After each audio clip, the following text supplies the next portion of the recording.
सर्वज्ञ होने का अर्थ यह है कि परमात्मा के हम प्रत्येक विधान को मंगलमय समझें। हम ये न सोचें कि परमात्मा ने हमारे साथ ऐसा क्यों किया, परमात्मा को ऐसा नहीं करना चाहिए। बहुत से लोग बहुत समझदार बनने की कोशिश करते हैं और कहते हैं कि भगवान तूने जैसा उसके साथ किया ऐसा किसी के साथ नहीं कर। मतलब जैसे किसी का जवान बेटा मर गया, घर में आग लग गई, घर में सब वस्तु चोरी चली गई और भी कोई दुर्घटना हो गई, तो कहते हैं कि भगवान तू ऐसा किसी के साथ मत करना। हम भगवान से अपने आप को ज्यादा समझदार मानते हैं। ये हमारी सबसे बड़ी मूर्खता है, अल्पज्ञता है, नासमझी है। हमको भगवान के विधान के विषय में नहीं मालूम है कि भगवान क्या करना चाहते हैं, क्यों करना चाहते हैं, कैसे करना चाहते हैं। एक अध्यापक थे, उन्होंने निष्ठापूर्वक बच्चों को शिक्षा दान दिया, ज्ञान का दान किया। उसके पीछे उन्होंने कुछ जितना उनको वेतन मिलता था उनका वेतन में संतुष्ट करके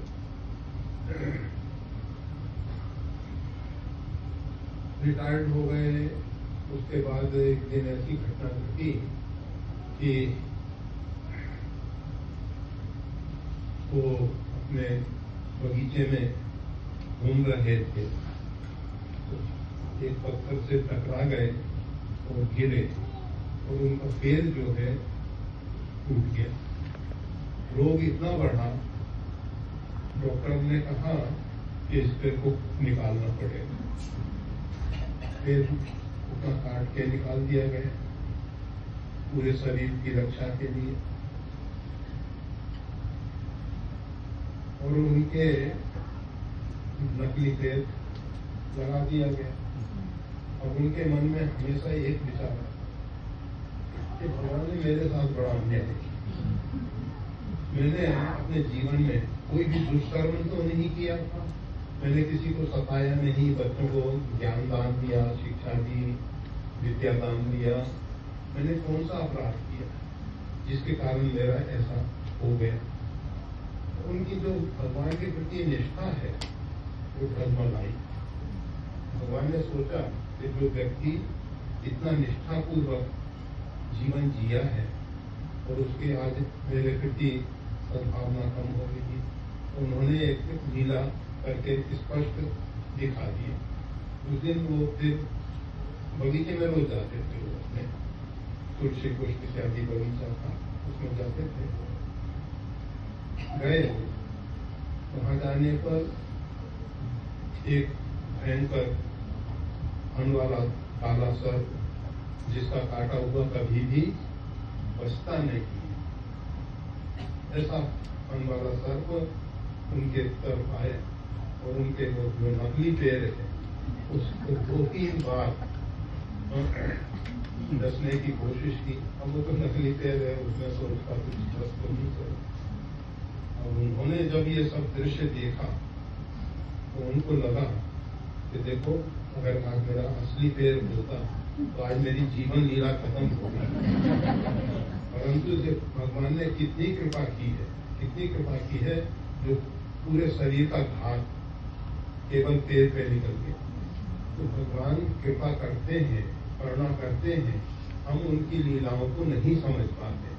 भगवान क्यों कर रहे हैं, कैसे कर रहे हैं, कब कर रहे हैं। हमारे गुरु भाई और कुछ संत केदारनाथ से नीचे आ रहे थे, पुरानी घटना है। तो एक बस में उनको जगह नहीं मिली और उसके बाद 2 घंटे बाद दूसरी बस थी, तो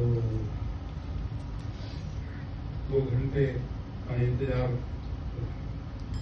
बाद में मालूम पड़ा कि उस बस में जो आगे बस गई थी दुर्घटनाग्रस्त हुई और उसमें काफी।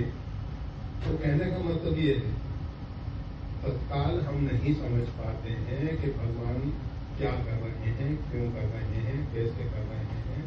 इस प्रकार की घटनाएं बहुत घटित होती रहती हैं। शरणागति में हमको सबसे पहले ये समझ लेना चाहिए कि भगवान का प्रत्येक विधान मंगलमय है और परमात्मा के अतिरिक्त किसी दूसरे का आश्रय नहीं लेना। परमात्मा ही सर्वोपरि है और उनका ही हमको आश्रय है।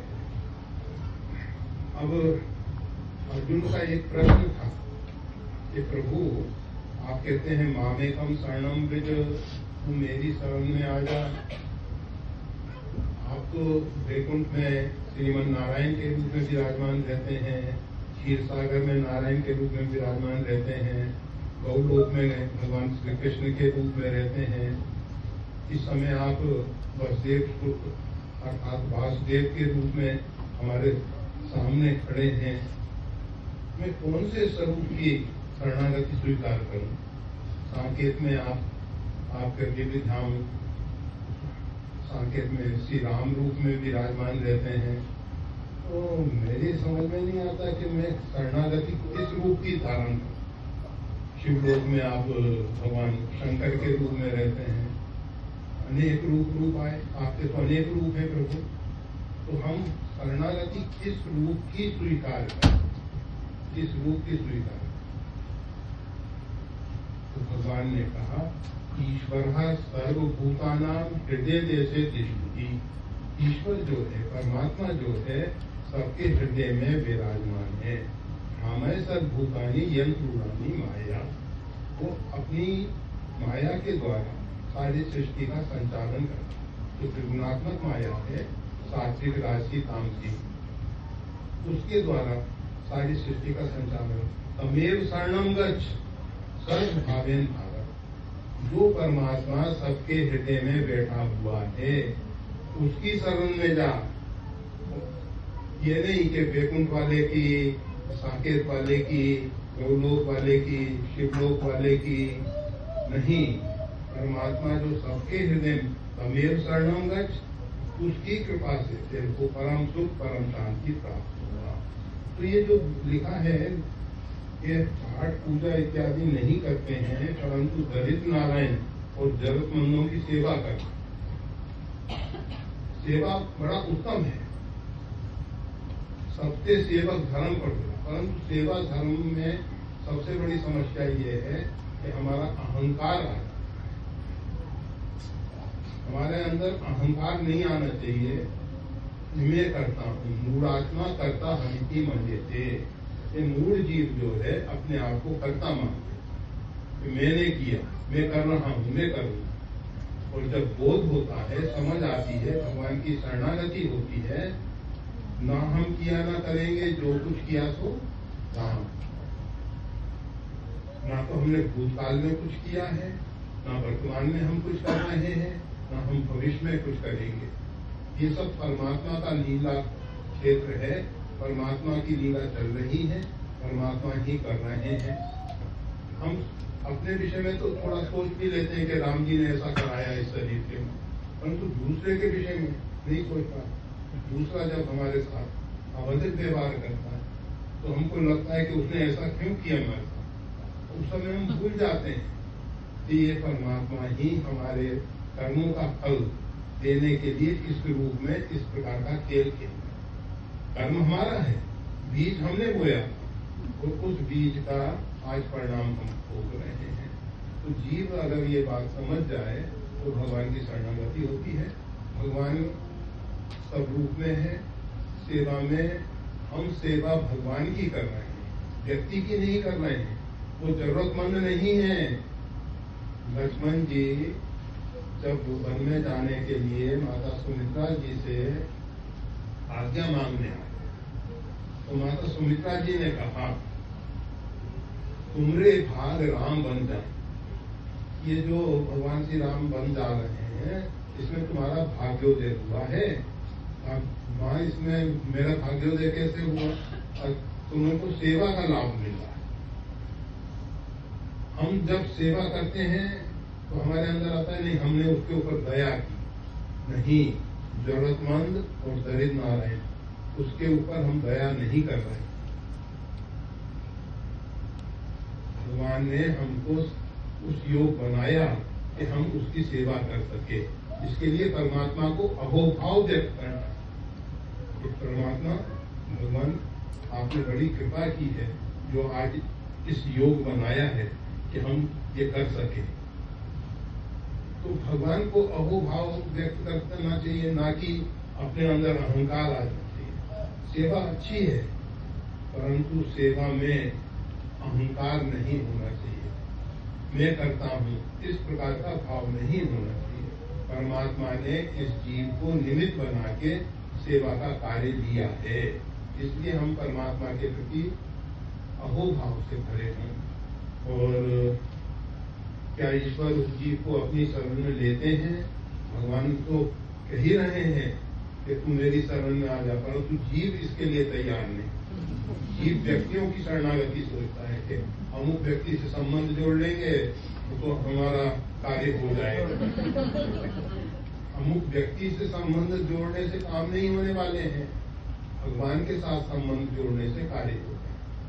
हमको अपना संबंध परमात्मा के साथ जोड़ना है, और अगर हम परमात्मा के साथ संबंध जोड़ लेते हैं तो निश्चित है कि परमात्मा की कृपा करना से हमारा सब प्रकार से कल्याण होगा। नाम भगवान का ऐसा है जिसमें अन्य कोई विधि नहीं है।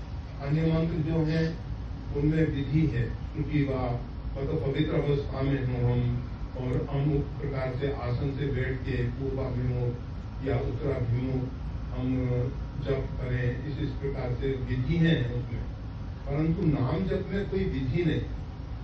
नाम एक सरल साधन और मूलम धर्म तरो विवेक जन्ने। भगवान का नाम जो है धर्म रूपी जो वृक्ष है उसकी जड़ है। जिस प्रकार से हम जड़ को सींचते हैं, तो जड़ को जब हम सींचते हैं तो संपूर्ण वृक्ष हरा भरा हो जाता है। अगर हम उसके डाल पत्तों को सींचने लगे, पेड़ हरा भरा नहीं होगा। पेड़ तो जड़ के सेवन से ही। इसी प्रकार से राम नाम कोई अंक है, सब साधन है सुन। अंक गए का छाप नहीं, अंक रहे दस। मतलब राम नाम जो है अंक है, और अन्य जो साधन है वो शून्य रूप में है। तो अन्य साधन हो, एक के आगे शून्य लगेगी 10 आएगा, एक के आगे 2 शून्य लगेंगी 100 आएगा, एक के आगे 3 शून्य लगेंगी 1000। मतलब इस प्रकार से जितनी शून्य लगेंगी उतना। परंतु अगर अंक नहीं है तो केवल शून्य शून्य रह जाएगा। तो भगवान का नाम लेते हुए सेवा की जाए, भगवान का स्मरण करते हुए नाम सेवा हाथ। सीताराम सीताराम सीताराम कहिए और जाहि विधि राखे नाम, जाहि विधि नहीं। मुख में हो राम नाम, राम सेवा हाथ। मुख में हो राम, भगवान का नाम अपने हृदय से और मुख से दोनों से लेना चाहिए, और सेवा शरीर से करते रहना चाहिए। इस प्रकार से जो जीवन जीते हैं उनके ऊपर भगवान विशेष कृपा।